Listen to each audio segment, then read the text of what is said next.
Hi guys! So today, Tuesday, we are going to be doing a live with Don Miguel Ruiz Jr., who I am super excited about, which obviously if you guys watched last week, I had the honor of interviewing his brother first, Don Jose Ruiz. So I am super stoked and I'm really, really excited. So Good morning. good morning. How are you? Yes, and see, look what happens when you stay in your lane. I didn't text anyone. No technical issues. How are you? Doing good. How are you? How's everything? It's going well. I'm so excited. I'm even 2 minutes early. I'm so excited. So thank Uh, you. oh, thank you so much for the opportunity. Hope you're having fun. I am. I love it. Like I had your brother last week. I was super, super hyped. I was telling myself not to be as hyped just in case I don't want to scare you, but I'm still like super excited. I only have one cafecito this morning, just to be Nice. mild. Yes. Oh, my second. Salud. Good. I only had one, so I could just like focus. And then when I got to tell your brother last week, because I was so excited. So I have your book, The Mastery of Love. I'm rereading it, and of course, I have my Fifth Agreements. Like I literally, like half of my library are like Ruiz family books. So I'm like a huge nerd when it comes to this. Oh, cool. Thanks. Okay, so we're gonna just jump right in. First, I wanted to say congratulations on being a 2021 New Thought Oh, Walden yeah. honoree. How does that feel? That's good. Thank you. It's a beautiful honor. It's I was happy. It's the result of all our work, not just mine, but the people who helped me. My brother Jose Luis, my dad, my brother Leo, who is the boss. He's the one who organizes everything. Natalie Ekla, Carla, Aaron. It's a team project that we all do. We all help each other out. So for me, that award belongs to all of us. I'm very grateful to them for all the work. I'm grateful to the people who nominated me, and it's nice.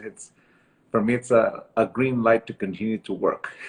That's awesome. Did you do a hair flip? I always think when you are so happy, you just do a hair flip. Was that a hair flip moment for you?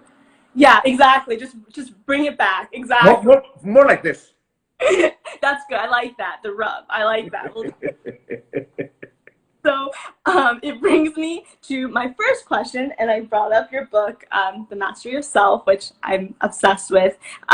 So for me, in my opinion, I thought it was a deeper explanation of the four agreements as well as the fifth agreement. I just thought it went a lot deeper. So can you explain why you decided to go a little bit deeper and really dive into the dream of the planet with this book? Sure. Well, it's the book, The Master Yourself, came out as a tangent from my first book, The Five Levels of Attachment. I was describing how we get attached. My grandmother's teachings about, do you control knowledge or does knowledge control you? So as I was going up the levels of attachment, as I described it, my dad went, okay, now describe going down, which was the tough part. Okay, how do I apply everything to detach little by little? So as I was going from level 3 identity to level 2 preference, I started going off on this tangent. And my publisher went, stop, you're breaking the cycle. Like put that aside, let's finish this line and we'll go back to it later.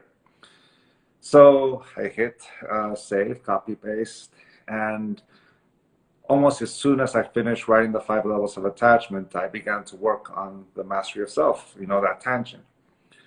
When even though I was born into this family, I did the work. It's one of the biggest lies I ever told myself was, I'm a Ruiz, this is automatic, I don't have to do anything. No, it requires a lot of work, a lot of processing.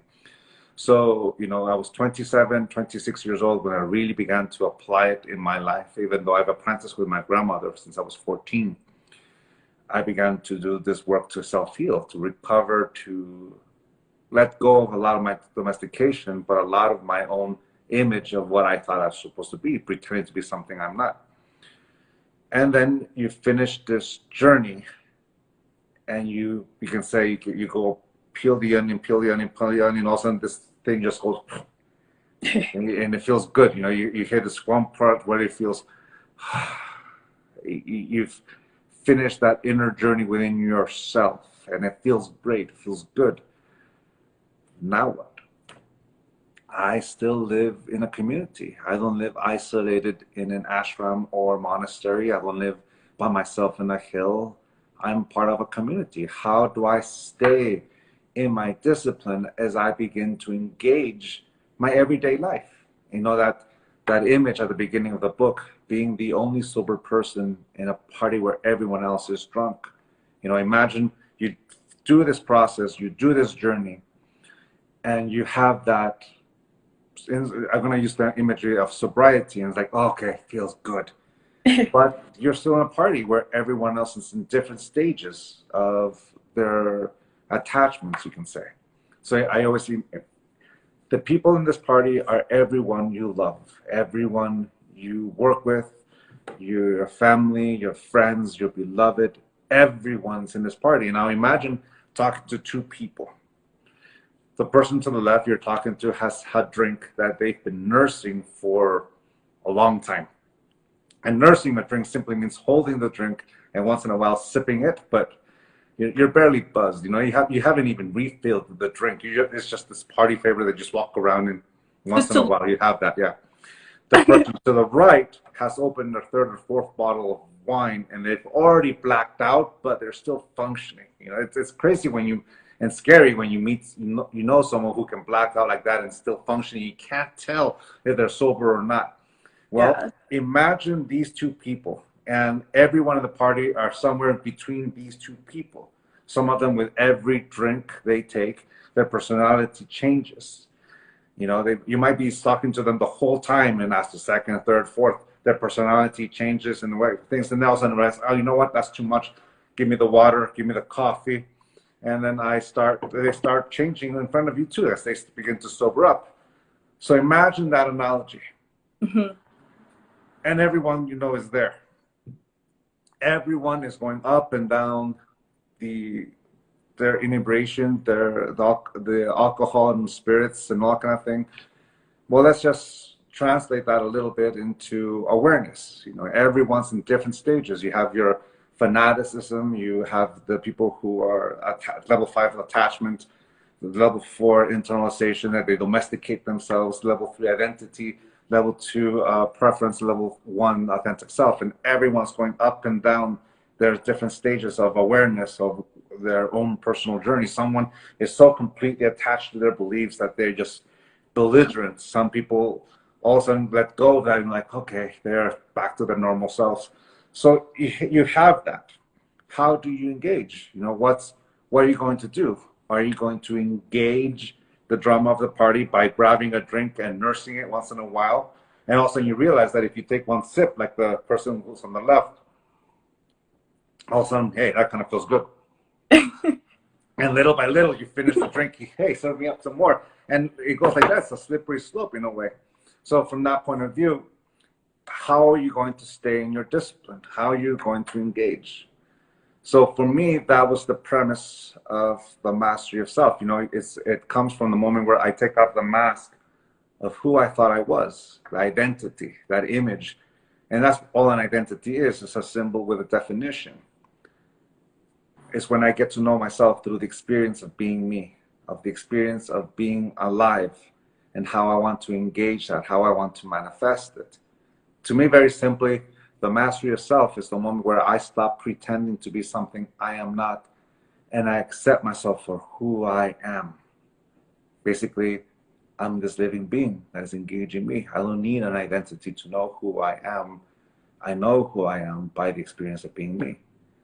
And how do I engage the world? So to describe what the dream of the planet is describing the party. You know, if the main function of my mind is to dream, that's what we know as the individual dream. Mm-hmm. Very basically, my father would put it this way: if I'm the voice that's talking inside my own mind, who's listening? I am. Well, if I'm the one who's listening, who's talking, Miguel? I am talking. I'm the one, that voice that I hear when I'm thinking, that's me.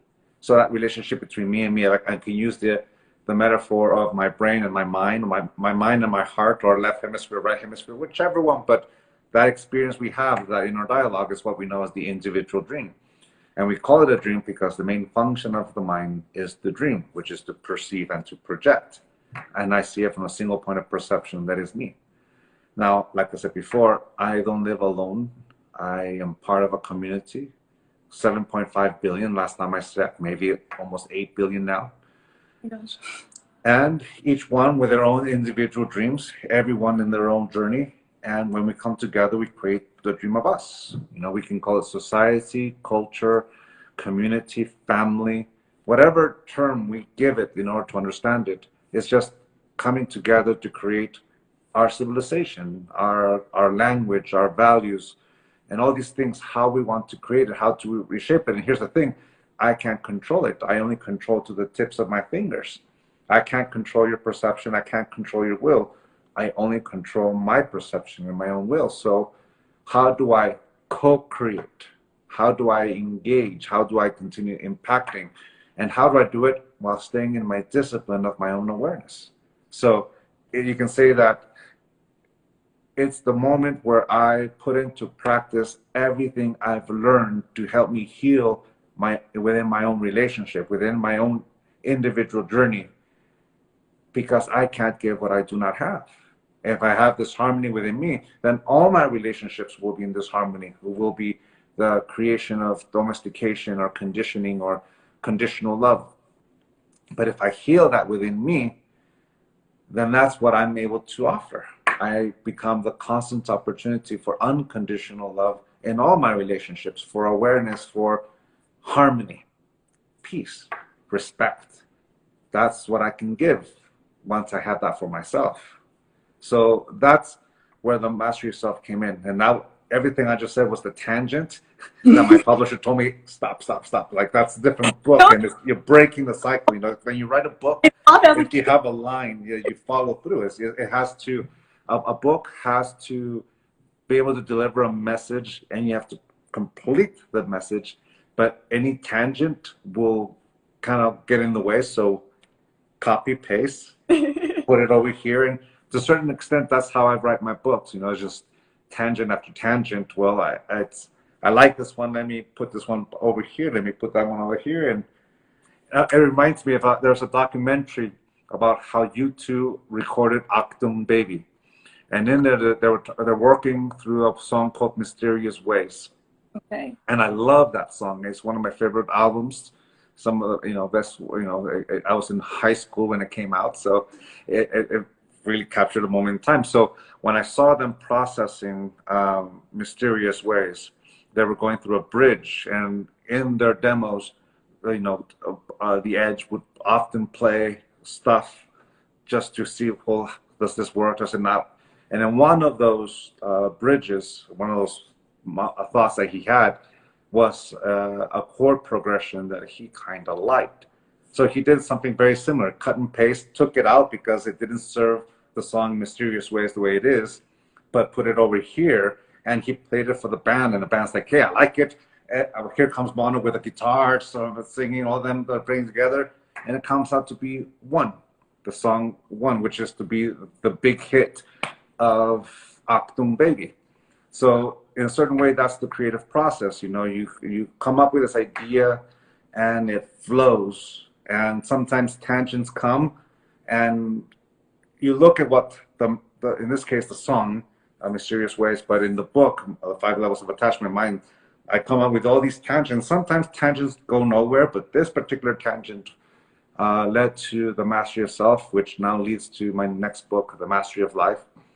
And it continues on that basis of, what now? I've done this personal journey. How do I apply it in my life? And that's the way it goes. Yes, and then I swear your whole family is just like pure love. I can't even get upset because you kind of jumped and talked about how you write, but that's okay. I'm gonna just be mellow and just switch it up because I can't even be mad. I did read your email when you sent it. You sent questions, and I'm like, it was still in my process. That's sometimes what happens when I sometimes read the questions ahead. My brain, as soon as I read it, I start processing it, and it just comes like that. I can't even get. I was like, okay, wait, focus. But I'm like, he's just skipped ahead. That's okay. I love it. We play it by ear. We're just gonna go back. Zen, very zen. So you touched on how you write in the tangent, which is awesome because I really wanted to know. So then it brings me to one of your other books that I really love, which is the 7 secrets to healthy, happy relationships, which you kind of touched about when you're talking about mastery of self and everything like that, and then the 5 levels of attachment. And pretty much what I love about this book, because it's pretty much you do you, in essence. I mean, in a very basic type way. It's like, however you want to connect deeper to people, here is a tutorial on how to do it. And for me personally, like, I'm naturally shy, and so I kind of withdraw, and I don't really, I'm like, let's stay superficial. Let's talk about like something that doesn't get deep, and I can admit that. But I would like to say your guide is super, super easy, and it's probably the most freeing thing ever. Like if you actually commit to it, it's like transformative. Like honestly, say now that like I have a best friend, someone that just like sees you good and bad, and just it's like probably the most freeing thing in the world. Someone just accepting you and giving you the peace of just liking who you are. It's probably the best thing ever. So, which is my next question. Why did you decide to write this book, and how have these steps helped in your own life? Sure.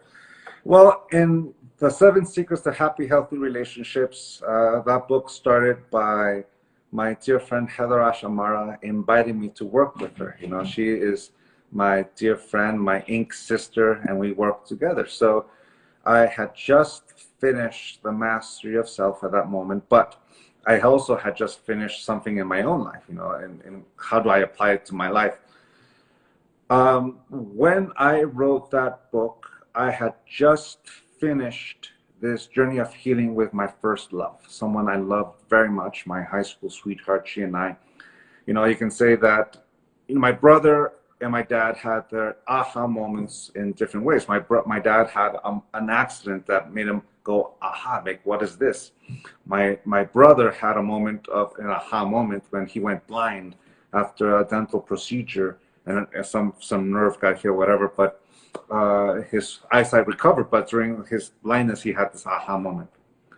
For me, my aha moment came when I lost someone I loved very much. You know how I was talking about before, how, you know, I didn't really practice it till I was like 27 or 26 years old. Well, I lost someone I loved very much, and looking back on this, it was kind of like a freight train. Like when I was young, you know, I really believed that, or what people told me, or whatever. But the best way to get over a heartbreak is to get into a new relationship, right? And you don't do any of the process. You don't do any of the process.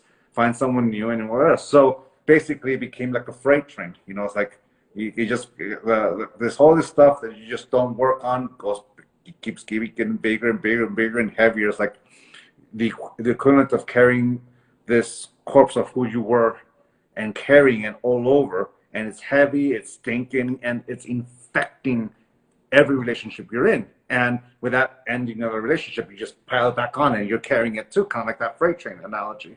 And then there's that moment of heartbreak. You know, it was the year of 2002. My dad had suffered a massive heart attack, and then me and my love at that time broke up, and it was the woman I wanted to marry at the time. And I couldn't project blame. I could not project any blame. It was all me. And one of the biggest heartbreaks was I was pretending to be something I wasn't. You know, I that image that I had of myself didn't exist, and causing so much blame and projecting so much blame and not owning anything came at a high cost. And it is a heartbreak that changed my life, because you can say my dad wrote the 4 agreements when I was 21 years old. And then at that moment, I picked it up again. He's like, when I was 21 years old, I picked up the book. And after chapter 3, I put the book down, because it was my dad telling me what to do all over again. That's the thing. When you grow up in a family with healers, when your father is Don Miguel Ruiz, you still see it like, oh, he's still trying to domesticate me, whatever, you know, the whole power struggle structure of father and son. But when that happened, I picked up the book like everyone else has, and I used it to heal myself. And I began the process. You can say it's the moment where I really began to apply everything I learned. And I did this inner journey. You know, I had this moment. So I stopped dating for a whole year. I just basically took my whole time to heal. And when I emerged, you know, I felt so confident. I learned to say no. You know, that's the first thing. I began to respect my no. It meant something. I didn't have to say yes just to be accepted or validated or whatever. I can say no. And I can say no to the people I love, especially someone I want to date, whatever. So I learned, a teacher once taught me, don't waste your time with potential. And when I was young, I always thought, oh, that means don't waste your time with someone who is a wannabe or pretender. Just find quality from the get-go. Yeah. And it's just domestication all over again. But then I realized that during that time, what my teacher meant was not that. What my teacher said meant, don't waste your time with someone who doesn't want to be with you. Be with someone who does. And that's what don't waste your time with potential is. Don't waste your time with someone who doesn't love you or accept you for who you are. And then I realized it's not their job to accept me for who I am. It's my job to accept me for who I am. Don't waste my own potential. So I did that work, and I began that healing, and I let go of that. And then I met my wife. You know, she came into my room, to a room, and we met one Saturday. We kissed once the next day. We met one April 10th. We kissed one April 11th of that, you know, and we've been together for 17 years now. We basically the closest thing to love at first life, like that. Yeah. So basically, that was the result. I did all the work. So by the time I got there, I met my wife just in time.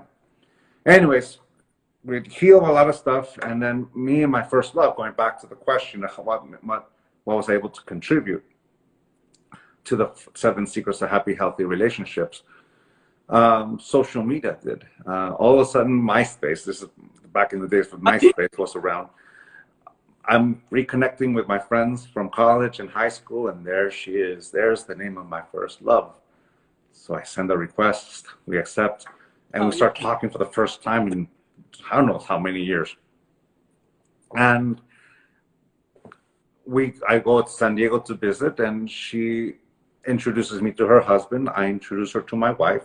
Our kids hit it off, and for a good number of years we hung out and talked and just got, you know, had fun with the families and all that. And her husband is a great guy. She and my wife get along pretty good. And then one day, in the middle of on the eve of my first marathon, I went down to San Diego, and it was the first time she and I got to hang out.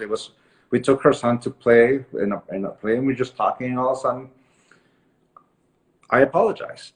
I apologized for everything I did. It's like I learned the difference between guilt and remorse. Guilt is punishing yourself over and over again for something you wanted to do.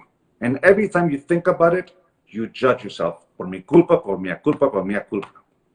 It's kind of just punishing yourself time and time again. But here's the thing. If life were to give me a chance to do it again, I would do it again. That's what guilt is. Punishing over and over again. Remorse, on the other hand, is this. I see the ripple effects of my actions. How my actions impacted their life. Not from an ego point of view, but from a point of view of how I took an action and it hurt this person. You can say it's the first time I heard her and listened to her. It's the first time I saw her as a human being, not as the girlfriend with all the expectations that come from being domesticated to being, this has to be this way, this has to be that. I heard her and listened to her, and I apologized. I didn't ask for forgiveness. I apologized. And remorse is basically that. But the key difference is this. If life were to give me a chance to do it again, I wouldn't. Not because I got caught or whatever. It's because I know that consequence is not worth it. Because it's not worth it to hurt someone. And that's what remorse is. I own my actions and I let go of it. So that's the lesson that I learned in my life. And when I said that to my first love, and I felt like I think she felt like I listened to her for the very first time, and I listened to her. Something incredible happened. All of a sudden, she shared with me her side, and we're both there healing. And something my 18-year-old self would have loved to hear. She said, I loved you very much. And I admitted to her then. And that's how we healed it. And people who benefited from that is not just me and her, of course. In my case, my wife, because that old wound is no longer infecting my present. It's no longer infecting my relationship in this moment. It's healed. And I'm very grateful to my wife for giving me that much trust and things like that. Oh, yeah. You know, but it is a thing that allowed us to really heal. And in fact, I'm friends with a lot of my exes, and my exes are friends with my wife, and sometimes they talk more to my wife than they do to me. So, you know, it's just I have that thing. So from that point of view, you know, it's the fourth secret of healing. You know, and that the original title of the book was the soul of intimacy. Imagine a lotus flower that we call intimacy. And sometimes that lotus flower closes because there's so many wounds, so many things, you want to protect it. But the more you heal these wounds, the more you open. And it opens because you have trust. And when it opens, you allow yourself to enjoy, which is the fifth secret. So basically, healing and joy allow that ability to trust again. And love blossoms where trust exists. And when this happens, the channels of communication open up because you're no longer protecting whatever wound you have. To a certain point, communication gets, you know, it's like walking on eggshells. You know, sometimes you don't say this, or sometimes you know what to say to hurt the other person, and it becomes this battle encampment. But communication is exactly what allows us to heal because we listen to each other. An example of when you're not listening is an example of this is if you're talking to someone and you finish what you're saying and it's the other person's turn to talk. If you're thinking about what you're going to say when it's your turn to talk again, you're not listening because you're completely focusing on not just what you're going to say, but processing and interpreting what the other person's saying, but you're not really listening, which means you're not really present. So sometimes in order for us to get there requires an ability to heal those wounds that intimacy blocks, is blocked. And that usually it comes from a lot of unhealed wounds, a lot of all these things. So when Heather Ash Amara came ask me to participate in this project and we're writing this book, which is also the art of showing up, as an audiobook in Sounds True. You know, it came out as Sounds True, The Art of Showing Up, and with Hierophant Publishing, The 7 Secrets of Happy, Healthy Relationships. Both are the same project in different titles. That is what I brought to the table, that experience, that journey. That's the part where me and my first love healed that relationship that allowed me to heal all of them. You know, sometimes that's the thing. Sometimes you have that one wound because the heartbreak, you can say, that impacted everything after it. Only because, well, we never healed that wound. You know, and in my case, I allowed it to pile on like a freight train, but until that moment, letting it go simply means no longer using that past to hurt my present.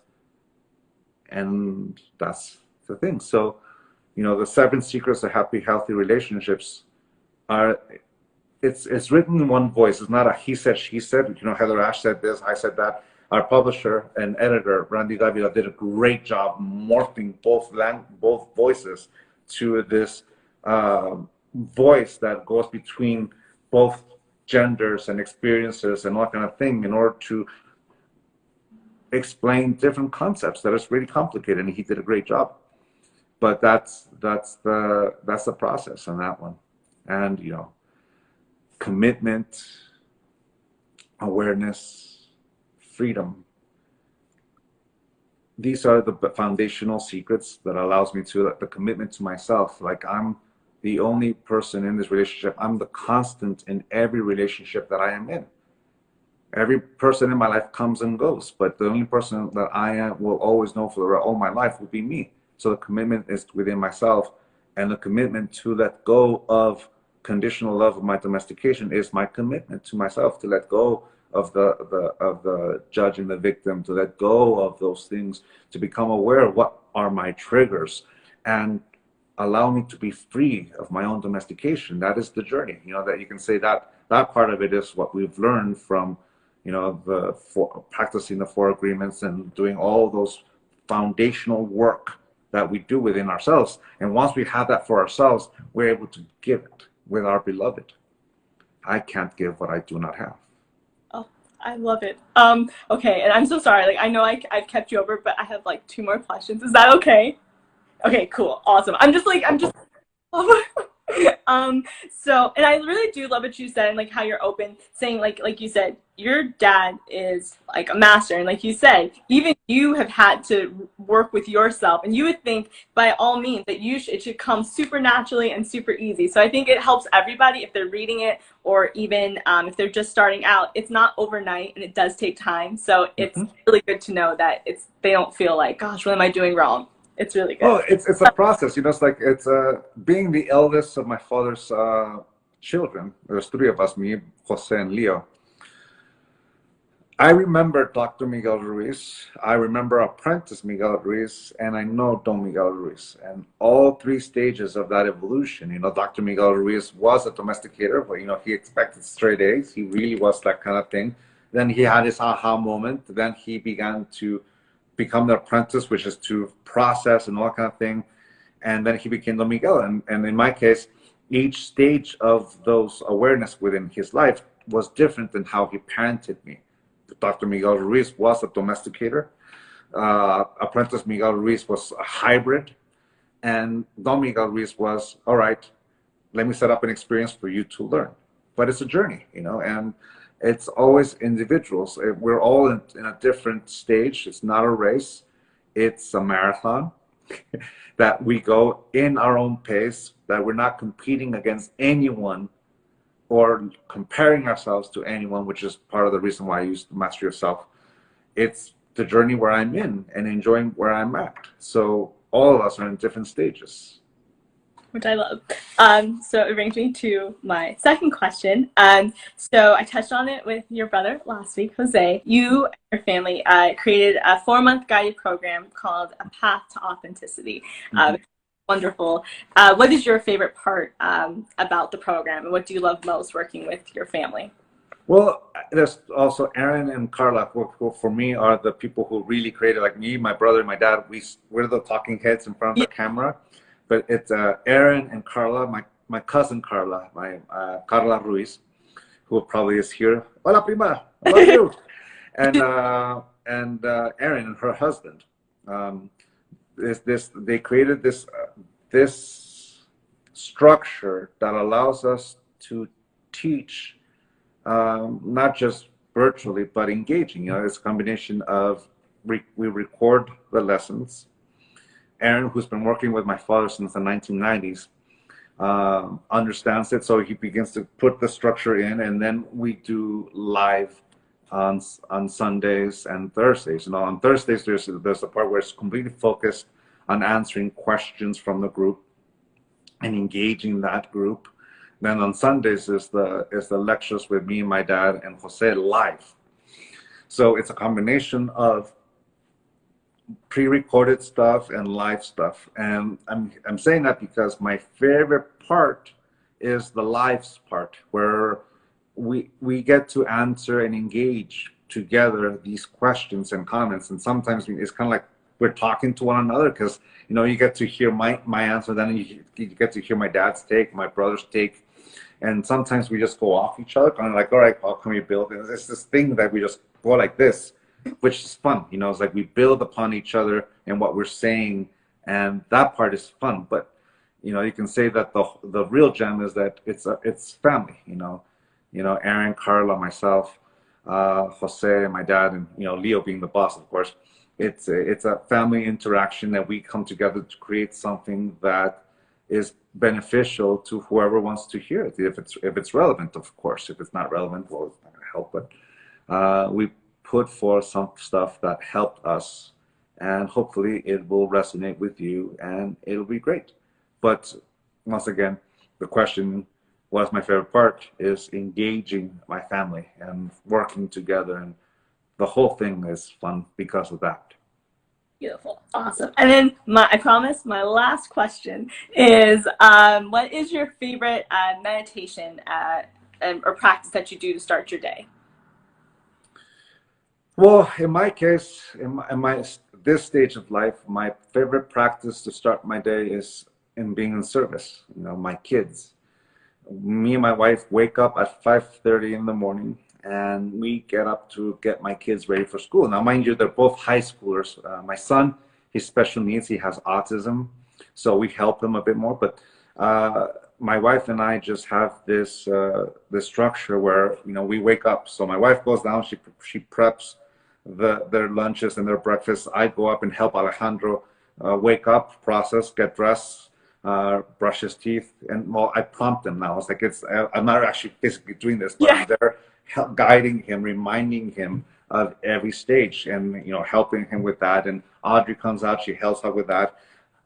They go down, I get dressed real quick, come down, help with the food, help here, help there, and get Alejandro, reminding him 20 minutes to bus, 10 minutes to bus, 5 minutes to bus is here, let's go.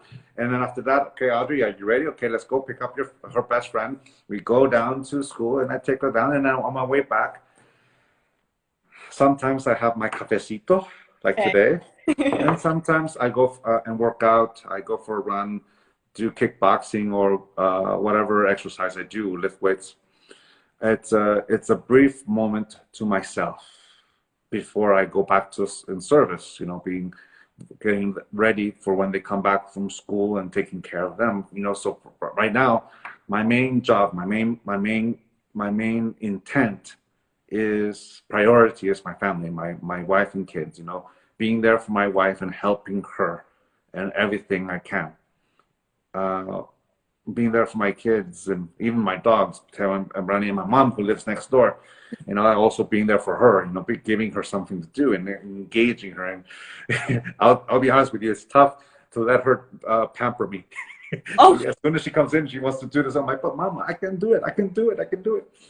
Anyways, that's the main job, like writing books, doing this interview, or doing presentations and things like that. That's my side gig. That's my side project. That's my, you can say it's my passion, but it's really, it's also my what's they say, it's my, the word is my hobby. Because you say it's what it's what gets my inspiration out, teaching, sharing, having these conversations, especially the impromptu parts of it. That's fun. But what allows me in the morning to really set my intent is making sure that my kids are okay. My wife is okay. So you can say, I'm holding space. So that's what I do. I hold space for the people I love. I love it. And I'm really sorry that I went over my time, but I thank you. I can't thank you enough. I'm just you guys are amazing. Thank you. And you just saw my prima post something. Hey, prima. But anyways, I just want to say thank you so much. But yeah, that's. Thank you. Yeah. Thank you. And I just. Sorry, my friend Tara just. Oh yeah. Something. Hey Tara, how are you doing? What would you recommend for someone who has a great passion for sharing these ideas and helping others as a career path? I'm going to quote Dave Grohl from Nirvana and now Foo Fighters. Don't be afraid to suck. Be willing to start. Hey Tara, she said hi. Tara said hi. When my father first started teaching, there were only 5 people in his presentation. This is 1986. And I know because I was one of those people. Oh. You had me that was one of them. But when I started teaching, I had 0. Nobody was there. So, and when I first started, I ran out of things to say 10 or 15 minutes into it. So don't be afraid to start. Where you start, that's where you at. Don't rush to write the book. Don't rush to do this. Don't rush to do that. find a platform where you can share. If it's, now we have Instagram and YouTube and all kind of things, but I'll be honest with you, nothing has replaced live. It's like you can say that I tour. When everything is settled down, when I first started, I toured everywhere sometimes 3 people, 5 people. If I broke even, that was a good trip, and that was that for years, even before I wrote the book. And just because I have the name Don Miguel Ruiz Jr. doesn't mean that everything's automatic. You have to show up. The name in my case allowed me to open the door for a minute, but the quality of the work I brought is the thing that allowed me to come back in. That's the thing. So follow through, and that's it. It's all about following through on this. Don't quit your day job. Find a balance. I tell that to my nephews and nieces who want to be authors and musicians. Find that thing that allows you to continue with your path, but still allowed you to take care of yourself, feed yourself, give you a life. But like Dave Grohl says, don't be afraid to suck. Meaning by that, don't be afraid to be a rookie. Follow through. I've been doing this as a teacher for 15, 16 years. And the first 6 years, when I was doing presentations by myself, it was just very small groups. And then little by little, my reputation got me the next gig, you can say. When I worked in the film industry, before I did this, before I had kids, I worked in the film industry. And one of the things that the film industry taught me was, this is my last gig, because you never know where you're going to work the next time. You never know when your next job will come. So you follow through, because you get hired by reputation, not by resume. Your resume might give you an opportunity here and there, but it's your reputation that gives you the job. I got that in my mind, and when I started teaching, that's what I did. My reputation will get me the next opportunity, and here I am. Little by little, I just got the Golden Award, and I see it as okay. It's just a green light to continue doing what I'm doing. It's not, for me, it's a great honor. It's a great opportunity, but for me, it simply means that I get to continue to do this. I don't have to go back to my day job, which back then was working in the film industry and being a production assistant. But that I get to be able to share my family's tradition and always find that jewel that people resonate. For example, it took me some years to realize that I teach with people's permission. Okay. And I speak to the people who give me an opportunity to speak to them. And that's the key. Be able to find something that resonates with them. Sometimes if I ever do a presentation, I do jokes. And the reason why, sometimes like a stand-up comic, and the reason why I do jokes is because sometimes a joke allows you to lower your defenses, because you just laughed at something that you resonate, because something that's in your life, and that goes in. And that lesson, that moment is captured by that laugh. So you find that way, you tune it, because it's all about engaging the eyes. People, it's not just the audience. They let you know what resonates with the eyes, with a smile, with their body language. This works, this doesn't work, this. How can I reframe it to be something that is not just important in my life, but it's something that resonates in someone else? So that comes from being willing to suck, again, like the great Grohl recommendation, but it's the thing that allows you to develop your craft. So anyways, that's my advice. I don't know what the name of the person was, but there it goes.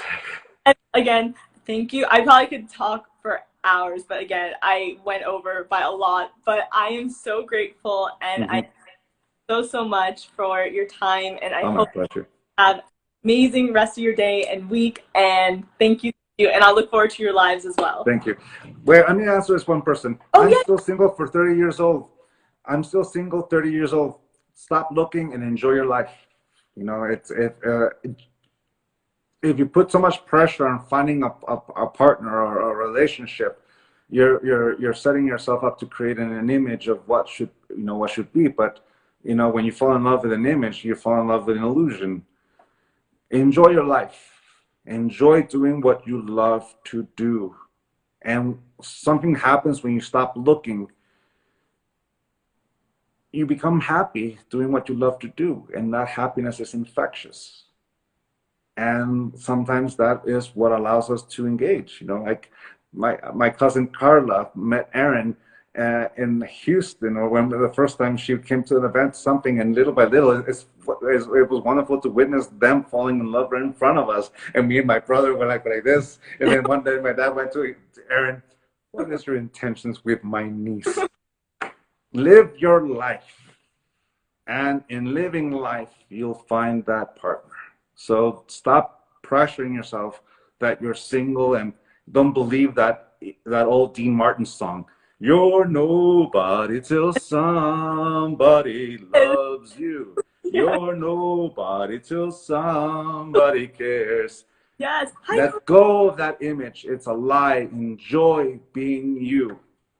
And even if someone doesn't love us in a relationship, we are always somebody, and enjoy being that somebody, you know. And when you let go of that, and you learn that you can say no, man, it's so awesome when you're no longer afraid of the no. You're no longer afraid of asking, hey, you want to go have a cup of coffee? Yeah. And you never know. Life will say yes. When you're so attached to that image of what should be, and you're already rejecting yourself, you don't give life a chance to say yes to you, because you already let your fear say no. And that usually comes from believing you're nobody till somebody loves you. Forget that. Let go of the fear of no, of you.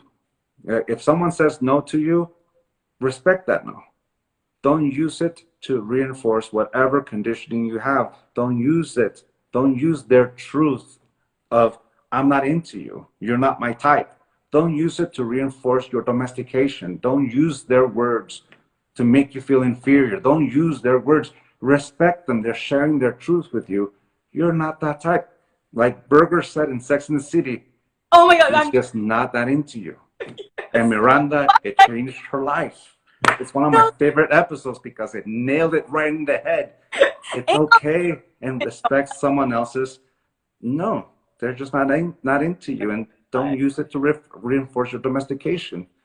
Otherwise, going back, enjoy being you and have fun doing what you love to do.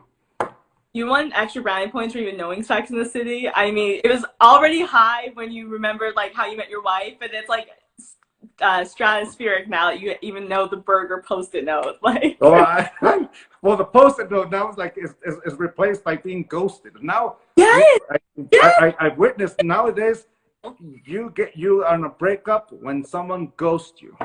It's crazy that is. You know, it used to be bad Post-it, then it went to the text breakup. Now it's ghosting, and you know my yeah, that's what it is.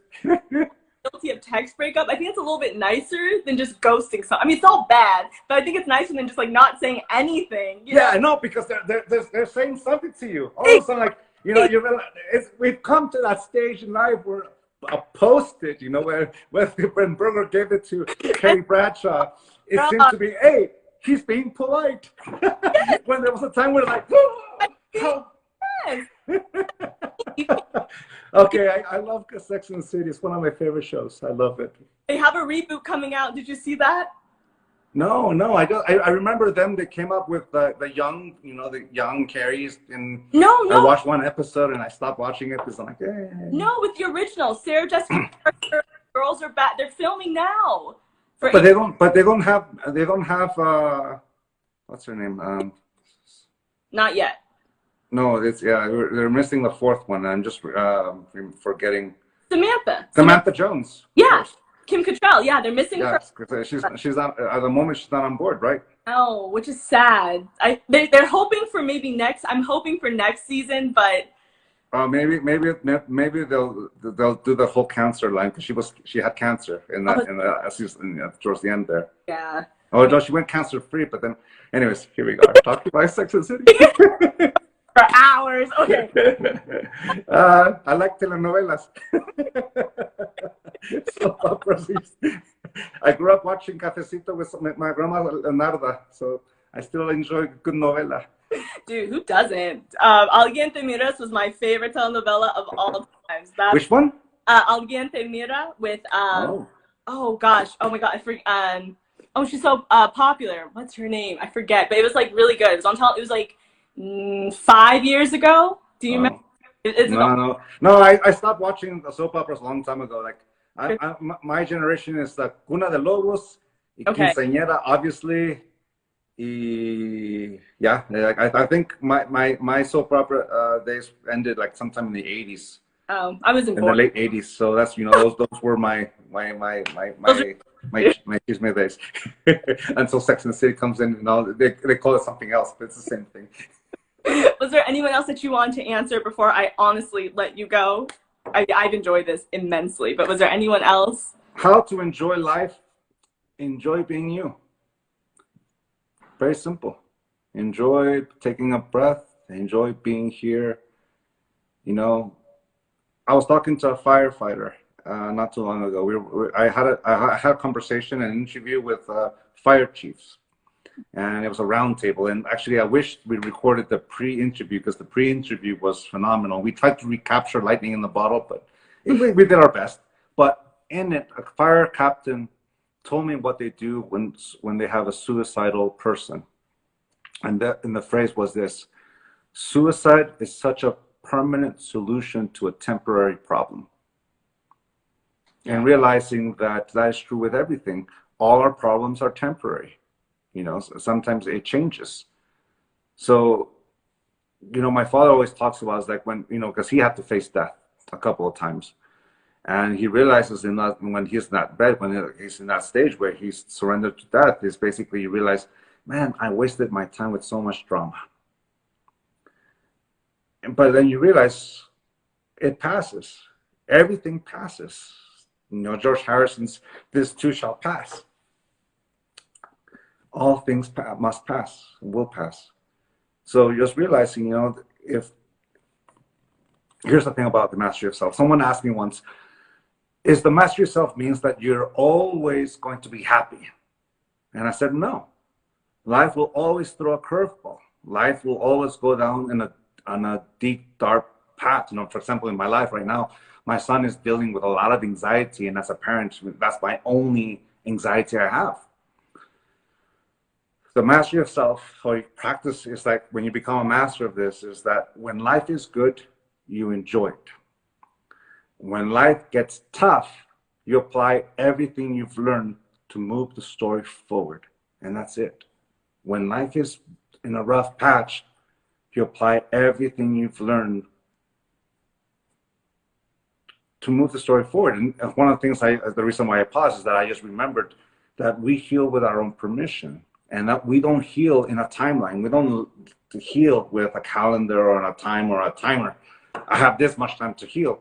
No, take your time. It's not a race. Give yourself that permission to heal. And in that permission to heal, you apply everything you've learned.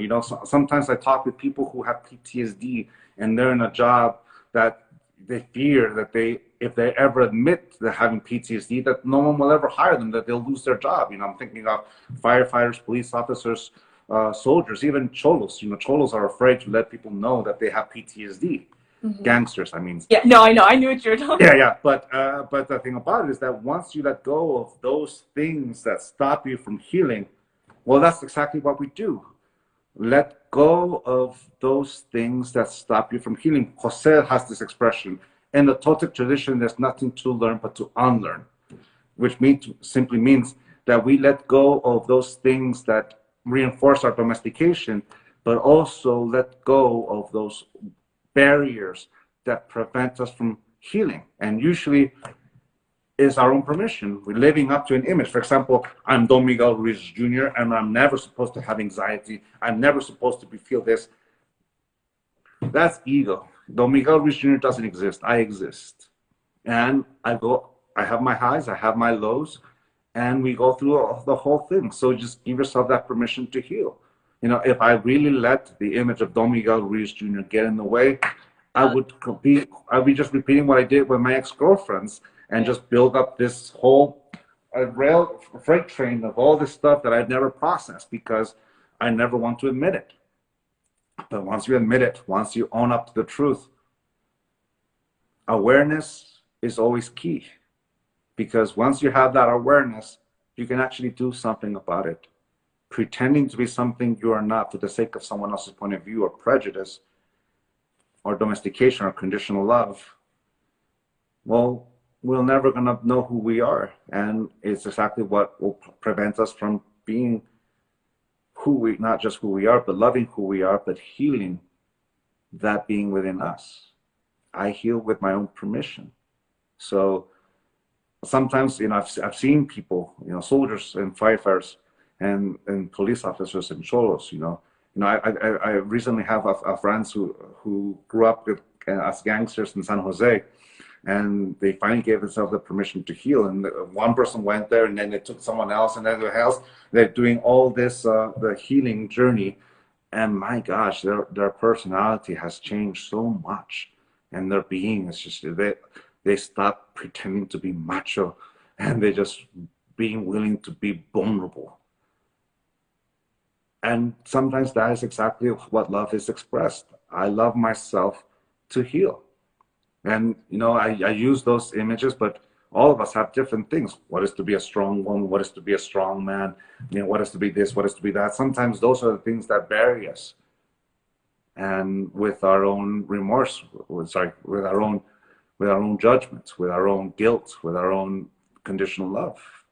So for me, to enjoy life is exactly giving ourselves the permission to heal. Oh my gosh, I wouldn't like scare you and like run and tap like I told your brother. I would just briskly walk and give you a bear hug. Oh, thanks. Yeah. Miguel, please sing some Metallica before you sign off. And nothing else matters. Or something like that. You have a nice look at you. This is done. This is babe. This is this done. Oh yeah, man. What can I sing in order to not blow my... I can remember anything. Can't tell if this is true or a dream. Deep down inside I feel a scream. This terrible space of me. Anyways.